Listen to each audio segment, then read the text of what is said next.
Hello, hello, and welcome back to Ask Your Pain Doc. As you know, in this channel, we discuss different methods of treatments of chronic pain. If you like to see more of my content, please make sure you support my channel by subscribing. Today, we're going to talk about neurographic art. Neurographic art is a simple way to work with the subconscious mind through drawing. This can potentially help patients with anxiety and depression. I am so excited to share with you my interview with Mary Amini, neurographic coach, talking about neurographic art. Let's learn something new today.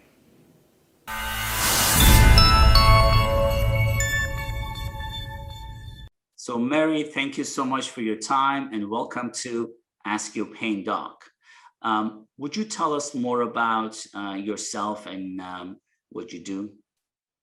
Hi, thank you so much for having me here today. I'm really honored to be with you. My name is Mary Amini. I'm actually a neuro coach, so I help my clients using neurolinguistics programming and neurographic art to overcome emotional and physical pain. And I help them live the best life they can as to the best of my ability. That's what my mission is in life. Wonderful. Would you more tell? Would you tell us more about what is neurographic art? What is this background? And what does exactly do? Absolutely. So neurographic art is a type of meditative art. It was invented by a Russian psychologist and architect named Pavlov Piskarov. And he created this in the mid 2000s. It hasn't been that long, but the idea behind it is that this is a way for us to express our emotions and our feelings without verbalizing them onto paper and then transforming them to something beautiful. We can use this for planning purposes. We can use this for healing purposes. We can, because the process of talking about our feelings get us to cerebralize. So that thing which we are feeling internally now all of a sudden becomes something that we need to logically talk about. And that sometimes doesn't allow us to release the feelings internally the way we should. So having a tool that allows you to get in touch with your subconscious mind without being aware that you're doing it removes a lot of barriers that we have in sort of talking to ourselves. So that's essentially what neurographic art is. What type of condition do you think neurographic art may benefit? Do you think it can help people with anxiety, depression, post-traumatic stress disorder? Oh, 100%. So I actually came to neurographic art because I have a long history of very, very severe depression and anxiety, especially anxiety. The process of this art is very calming once you get used to it. Some people have resistance to it in the first or second session because they feel like it's too much work. But once you get used to it, that very quickly goes away and it becomes addictive. So it has worked wonders in my life in terms of anxiety. I have not had any kind of anxiety attacks in over 2 years now since I started using this art form myself. And it has had the same effect on all of my I haven't had any person who has worked with me with neuro art who didn't see these results. I have worked with people who have suffered from depression, from loss. I have a couple of people who have fibromyalgia who have seen significant reduction in their pain. I have worked with people who are depressed, who have anxiety, who are going through all kinds of things in life. And by and large, the feedback has been amazing. Wow, that's wonderful. I think there is a huge component of psychological issues with some of my patients with fibromyalgia, so that would potentially will help them. I kind of come from the view, if I may say, that all somatic disorders and these dis-ease actually starts in the mind somewhere. So if we have a chronic condition, there's a good chance that there's something happening in our subconscious mind that is happening, that is presenting in the physical form. So especially with people who have pain that cannot be physically diagnosed, and you can't find a physical source for it, then I think there's definitely a greater. So one of the things that happens is when we are stressed out for a long time, it creates tension in our body without us being aware that it is doing that. I'm working with a fibromyalgia patient right now, and when I ask her even to take a deep breath, the breaths are shallow, the breaths are controlled, they're not where they need to be because the body is really, really tense. And she complains about, back pain and neck pain, and which is to be understood. If your muscles are constantly contracted, you're going to feel pain. The only thing is she doesn't know how to relax them. So removing, I think, the mind half the time, because this becomes a mindless process, but it is fully absorbing. So watching TV is also a mindless process, but you are not fully absorbed in what you're doing. So your mind can still run in the background. You can be watching a TV series and thinking about your to-do list tomorrow morning at the same time. So your anxiety doesn't really leave you. You just get that dopamine hit of interacting with media and social media for the short term. That's it. But the background noise that is running around in your mind all the time doesn't dissipate. So, but with this art, because it is getting you to concentrate, because you're looking for things, because you're doing things with your all of your senses are engaged. You are looking at your artwork, you are listening to the sound of the pen on your paper, you are feeling the paper on your hand. So it's the all-encompassing kind of experience. So it ends up registering differently in your mind as well. In psychology, they say the neurons that fire together wire together. And this is exactly what we're trying to do. We're trying to get as many neurons to fire about this kind of thought pattern as possible in this time. So we create new patterns of thought in the brain through art therapy, through doing squiggles on a page. Right. Do you think this, from what I understand, do you think neurographic arts got anything to do with subconscious? Because there are a lot of our anxieties and stress can be cited in our subconscious mind. Is that true that this will potentially benefit that? That's the goal of this art. The goal of neurographic art is to use the conscious mind to tap into the subconscious, just in a very non-cerebral and non-verbal way. Because your subconscious mind does not speak to you in language, in any kind of language. Your subconscious mind speaks to you in symbols. So if in your dreams, most of the time, we are not speaking. We're not reading like a book. We're not dealing with language. We're actually dealing with imagery. So because of that, that is the whole point of neurographic art, to try to get to the subconscious mind through the conscious mind. Would you mind just go through a process if I'm a patient and I would like to try that?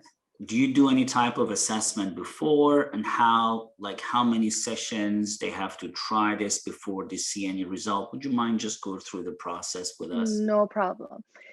What I usually do is when somebody expresses interest, because I run 2 sets of classes, I'm always running an introductory class and then other classes that are for manifesting, for planning, for once you've learned the basics, we can do all kinds of things, career exploration, trauma healing. Then it depends on what we're doing together. But when somebody expresses interest, the first thing I do is I ask them to come to and drop in on an intro class, because they get to try it for themselves. The point is that person needs to connect to the art without even knowing what the thought process behind it is. It becomes an intrinsic relationship between the artist and the art, and it's a way of self-expression. So if there is no other questionnaire that I ask them before they try it. Once they have completed the introductory sessions, which is 6 sessions, which is the first session is just us learning what the neurographic lines are and what rounding is, which are the 2 main components of this art.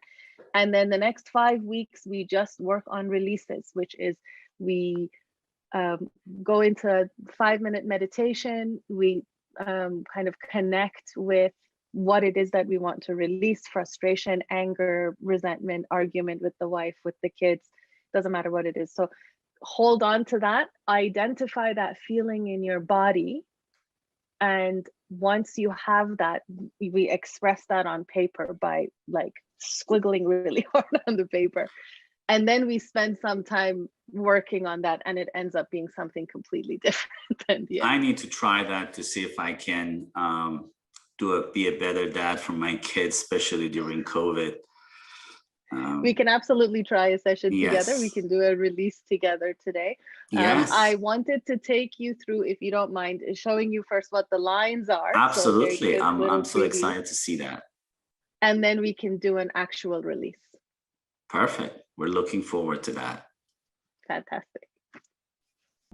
So this is really exciting to see what is really the real demonstration of neurographic art. The stage is yours. Thank you so much. So neurographic art has 2 components that actually make up the entirety of the art. The first thing is what we call a neurographic line, or what I like to call an organic line. So a neurographic line is a counterintuitive line that goes where it is not expected, and it never repeats itself. So if you look at, let's say, our neurons in our own body, or you look at the way, if you've looked at the very panned out look of galaxies and the way those fibers kind of go, or even your muscle fibers, nothing that nature has made goes straight or in 90-degree angles. They're all curved. So before we get to a neurographic line, I want to get you to try something, which is what a counterintuitive line can actually feel like. Because when you do something counterintuitively, it registers in your body. So the first thing I want you to do is grab your marker and just rest it anywhere on the page. It really makes no difference. Once you've done that, I want you to feel where that pen wants to draw a line right now. The minute you put your pen on there, you'll get a feeling of, I want to draw a line this way, I want to draw a line that way. And for now, we're going to draw straight lines, then we'll turn it into a curved line later. So what we're going to do is, right now, my pen actually wants to go here. That's intuitive line. So what I'm not going to do is go here or draw the opposite line, because both of these are extensions of the same line, and I can't fool my subconscious mind. So because it wants to go there, I will go any direction but that. So I put my pen down and I go here. And I wait. And I feel where it wants to go again. And now for me, it wants to come down diagonally this way. So I'm not going to go there. I'm going to pick any direction but that. And I want you to try this a few times on your piece of paper, of feeling where your hand wants to go and then going anywhere but there.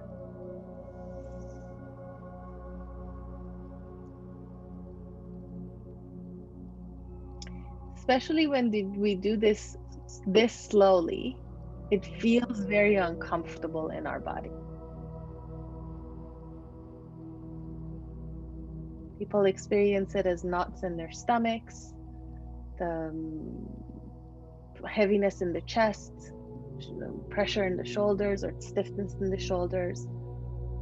Some people even, say that they need to go to the bathroom, and they actually don't. So it can actually, how does it feel for you?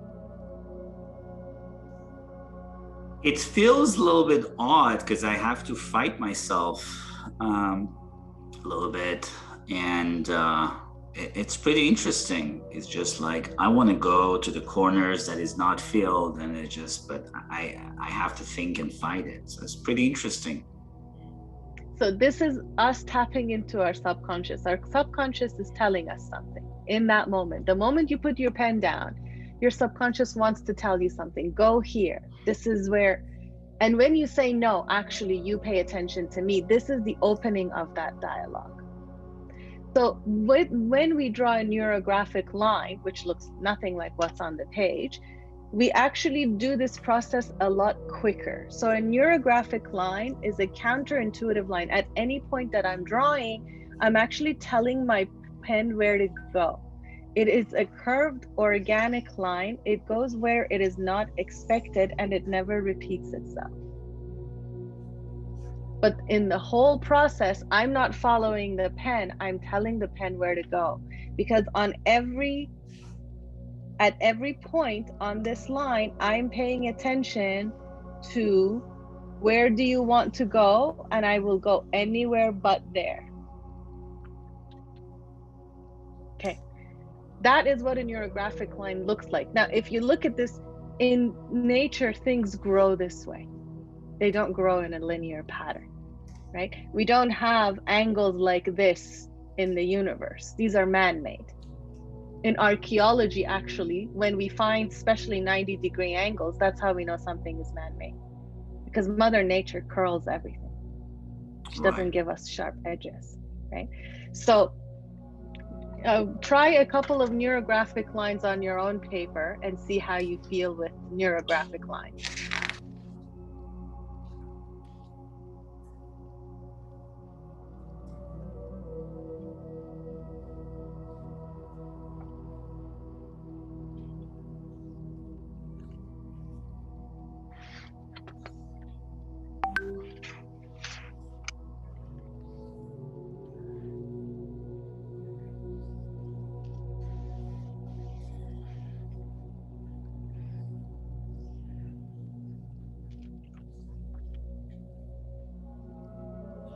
How does it feel?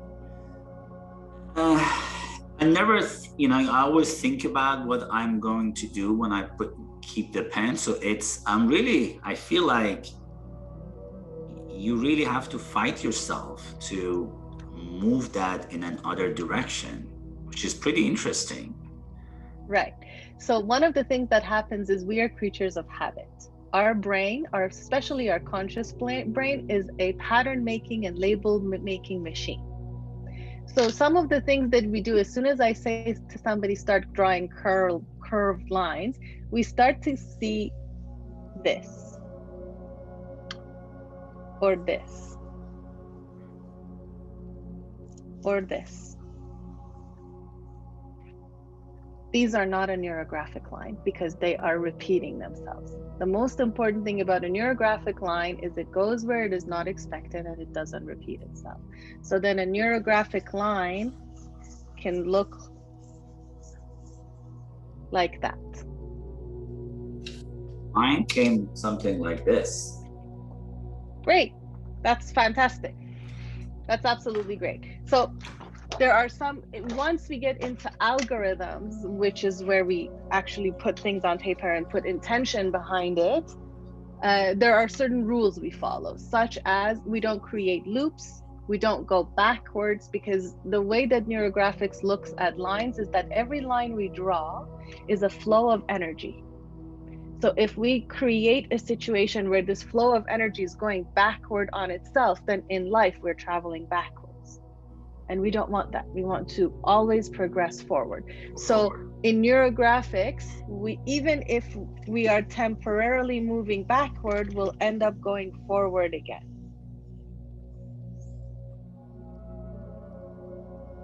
Right, that's an interesting concept. Let me just try it. Absolutely. So what I want you to do is on a sheet, draw 3 or 4 neurographic lines and get them to intersect as many times as you can. So I'm going to do the same thing. Now I'm drawing my neural lines very quickly, but that's because I have been doing them. You don't need to do them fast. You can take your time in drawing your lines.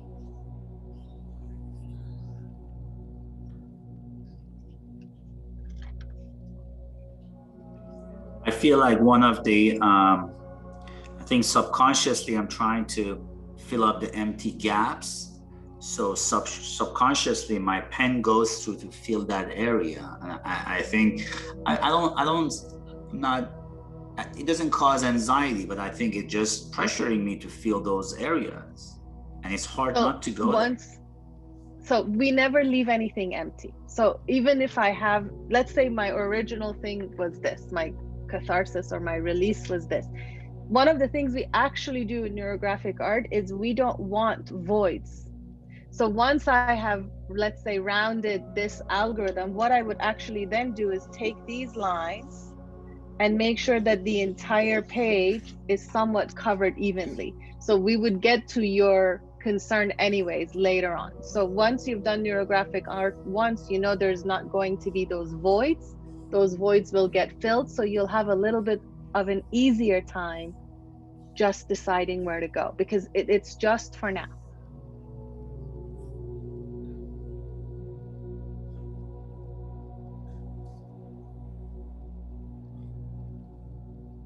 So that's what a neurographic line looks like. So the next thing I want to show you is this concept of rounding. So I said that every line that we draw is a line of energy. We consider it the flow of universal consciousness. Anytime that we have an intersection, our brain looks at this as an obstacle for the flow. So if this line was a flow and that line was a flow, right now as this energy comes through, there is a collision point here. And we want to avoid that. So the process of rounding is literally coming into this corner and rounding that corner out. So that now as the energy flows, it just bounces and comes around instead of actually having a hard collision. So I do this on all sides of an intersection, right? So it doesn't have to be small. You can take as big of a chunk as you want, right? So if I were to blow up what I'm doing,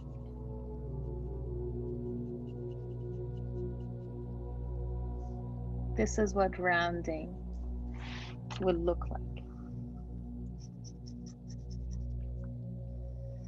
Now, what's important while I round is I don't actually create more ridges. So what I actually don't want to do is things like this. So once I draw a line, I'm smoothing everything out. Now, what happens when we do this in our algorithm is we end up getting these intersections. Let me find. And when we do this to a whole bunch of them, they end up creating these things that look like neurons in our brain, our neuroconnections. And what happens is our neuroconnections recognize themselves and they light up. They're actually doing MRIs and brain mapping while patients are doing this in Russia, and they're getting amazing results out of it because all parts of the brain are lighting up like Christmas trees, which is amazing. So this is now the meditative part of neurographic art, spending some time and rounding all of these corners.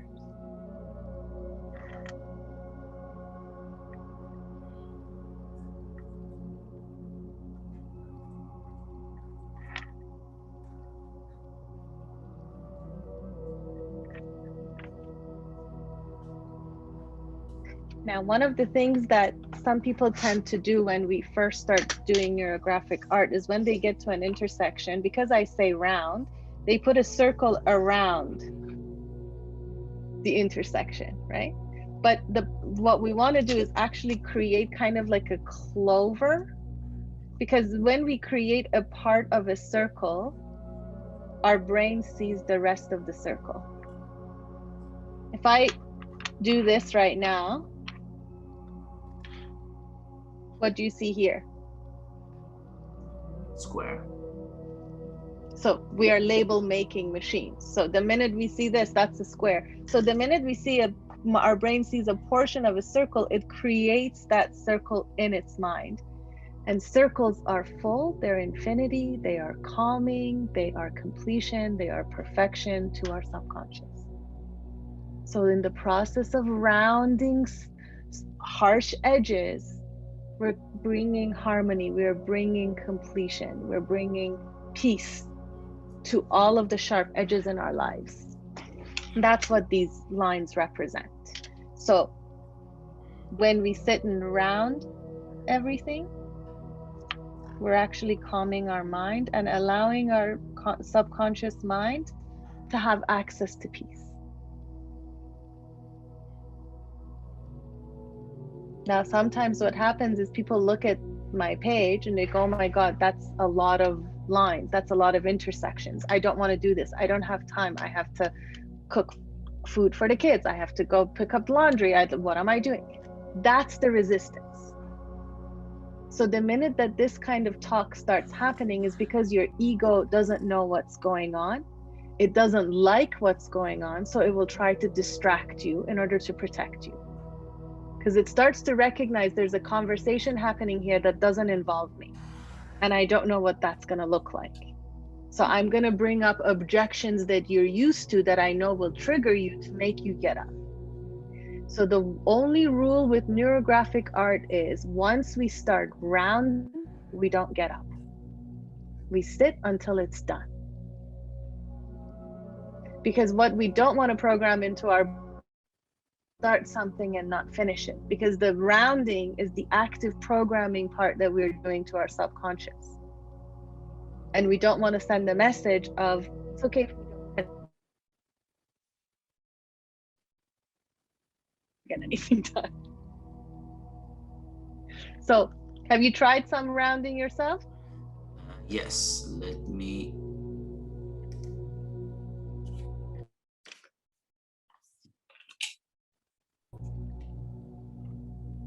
Oh, fantastic. Fantastic. You're a natural at this. You're absolutely a natural at this. How does it feel? Mine is not to round as the corner? smooth as yours. I think it has like sharp I've had a edges. little bit more practice than you. I suppose so. I should show you some of my early work. It doesn't look like this. My lines didn't even look like this. My lines were very straight at first. Let me see if I can find some early examples to show you. Ah, here's a good one. This is a release. This is a completed release. Wow. Do you see how straight my lines are? Do you see how much vibration is actually in my lines? You can see how anxious this mind is. Yes. Right? As opposed to, let me show you something I did a couple of nights ago, so it's actually recent.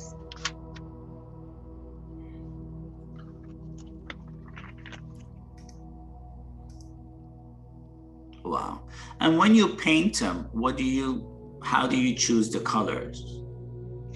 So once we get to coloring them, that is completely intrinsic. That's whatever looks good to you. Yeah.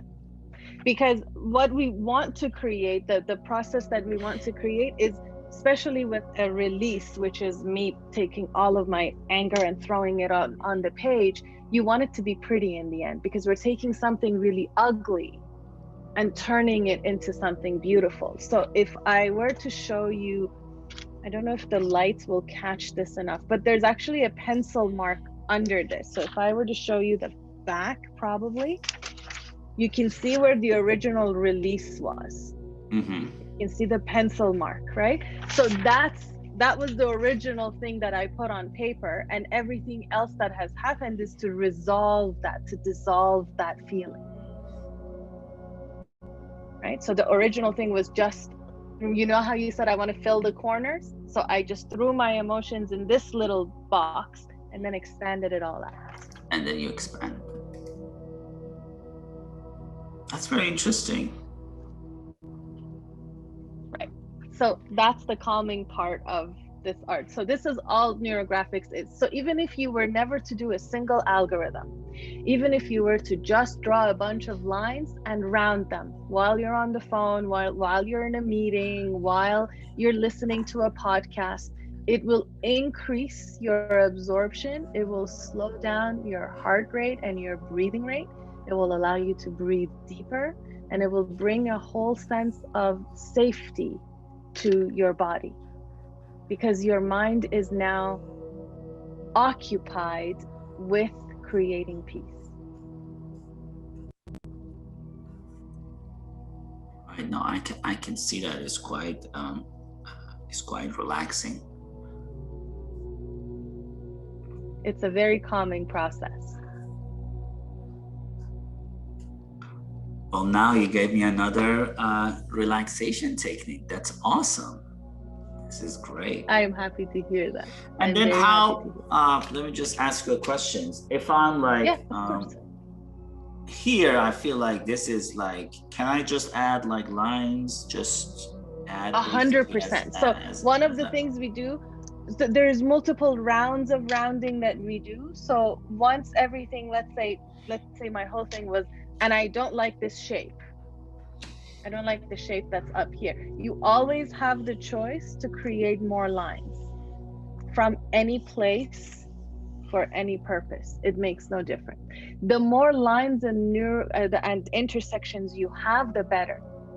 Sometimes there's a rule when we color things that you need to color more than one section. And when you color, make sure your brain sees that you're going over borders. We're not respecting these boundaries, right? So it has happened for me where I have trapped a color in one section. Let's say I had colored this whole section one specific color and it was trapped. I didn't have anywhere else to go. What I would do is I would divide this into 2 or more sections. So now I don't have anything trapped anymore. Mm-hmm. So we can always add more lines. There is absolutely no restrictions on when you can add lines, when you can change things. All of it is always possible. And the beauty of this is then you can put intentions on top of it.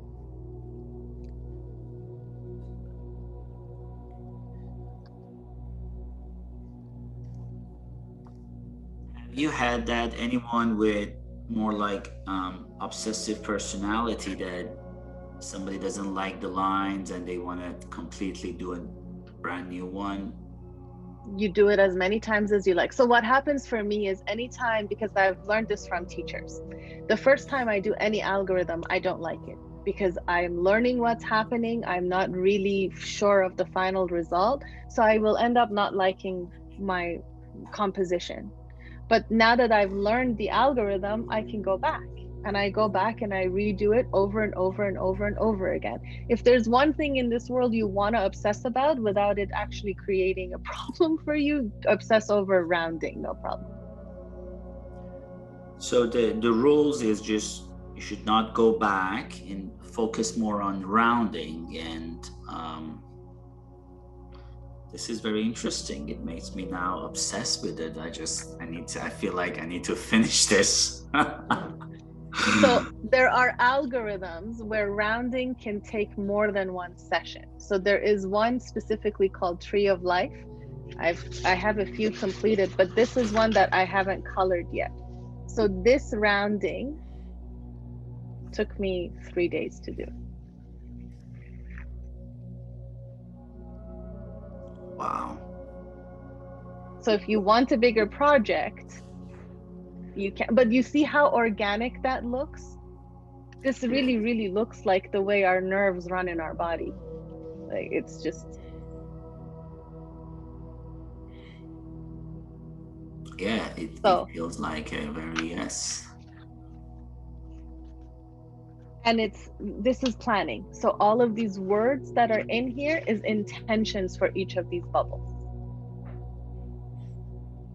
Right. So it's an interesting process. It has 0 barriers to entry. You don't need to have any artistic talent whatsoever to do all kinds of neurographic art.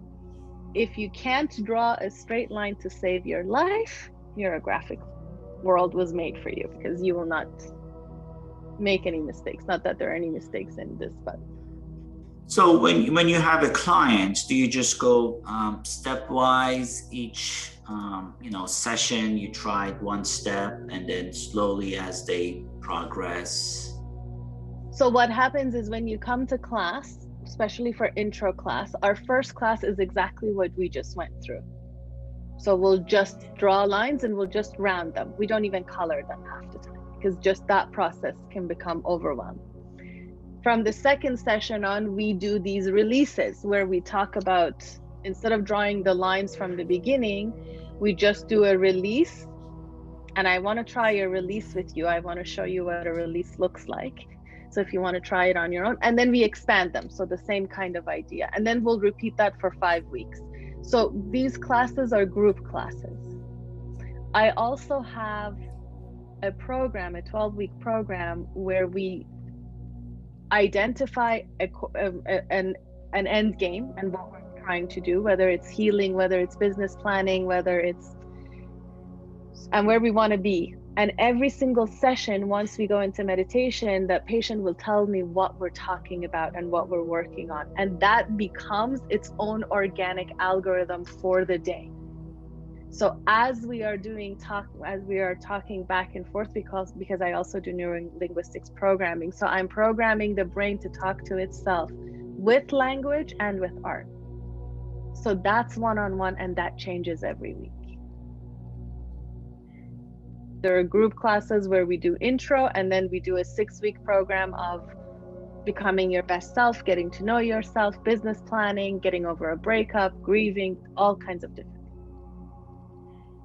This is really, really exciting. I'm really happy that we had this session today. I feel like after we're done with our meeting, I'm just gonna finish this project, because I feel like it's not as beautiful as yours, but it's getting there. And it definitely had this is not a type of random like drawings that you do. There is some thought into it, and as you beautifully explain that thoughts and line and the way it can connect with you and your emotion, it will I'm really happy that I've tried that today. I'm glad that you gave me the opportunity as well. I love doing this stuff. I love sharing this with people, because it changed my life. It got me off of medication. It got me off of all kinds of things. So I would love to share that with other people as well. And thank you for your time, and thank you for giving us the opportunity to learn this today. Is there anything else that you would like to share with us about this process?